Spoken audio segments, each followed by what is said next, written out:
তো এক কথায় বলতে গেলে শীত কিন্তু চলে এসেছে। তো কেমন আছেন সবাই? তো আজকে হাজির হলাম আমাদের পিকনিকের একটি মিনি ভ্লগ নিয়ে। তো পিকনিক করার উদ্দেশ্য ছিল হচ্ছে র্যাকেট খেলা শুরু করেছি আমরা এই শীতে। তো সেই উদ্দেশ্যেই পিকনিকটা করা। আমরা 22 জন মিলে আয়োজন করি। তো এখানে রান্নাবান্না চলছে, মাংসটা কষানো ছিল, মাংসটা এখন দিয়ে দেওয়া হচ্ছে। তো আমরা বোনা খিচুড়ি ছাড়া কিছুই করতে পারি না। তো আমরা সেটাই করি যেটা আমরা পারি।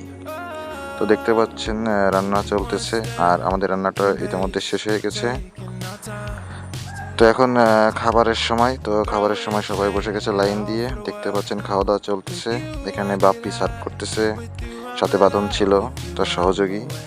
তো যথেষ্ট পরিমাণ খাবার কিন্তু ছিল, আমরা সবাই মজা করেই খাবারটা খেলাম। তো এখানে একটা কথা বলি যে পিকনিক করার মজাটা হচ্ছে সবাই মিলে একসাথে খাওয়া। খাবার কেমন টেস্ট ওইটা আমাদের কোনো বিষয়ই না। তো আমরা রান্না করবো, আমরাই খাবো, এটা নিয়ে আমাদের কোনো সমস্যা না। তবে একটা কথা বলতে হয়, আমরা যতবার পিকনিক করেছি ততবার খাবার অনেক সুন্দর হয় এবং অনেক টেস্টি হয়। শীতের সময় পিকনিক কে কে পছন্দ করেন অবশ্যই কমেন্ট করে জানাবেন। ধন্যবাদ, ভালো থাকবেন।